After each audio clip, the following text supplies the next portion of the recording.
खान है। उस्मान खान मोहम्मद रिजवान की जगह दस्ताने पहनने के लिए तैयार हैं, जो हैमस्ट्रिंग इंजरी के साथ जद्दोजहद कर रहे हैं।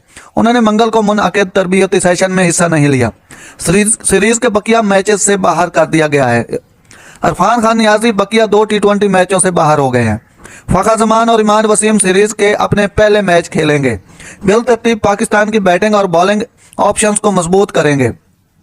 टीम की कारकर्दगी को बेहतर बनाने के लिए कई स्ट्रेटेजिक तब्दीलियां की गई हैं, जिसमें नसीम शाह को पिछले मैचों में नाकिस कारकर्दगी की वजह से आराम देना शामिल है।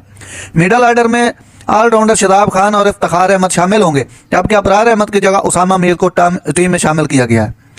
पाकिस्तान की जो मुमकिन प्लेइंग 11 है उसमें बाबर आजम, साइम अयूब, उस्मान खान, फ़खर जमान, शादाब खान, इफ्तिखार अहमद, इमाद वसीम, अब्बास अफरीदी, शाहीन आफरीदी, मोहम्मद आमिर, उसामा मीर शामिल हैं। मुमकिन स्क्वाड ये होने की तवक्का की जा रही है। नाज़रीन, ऐसी बर वक्त खबरें सुनने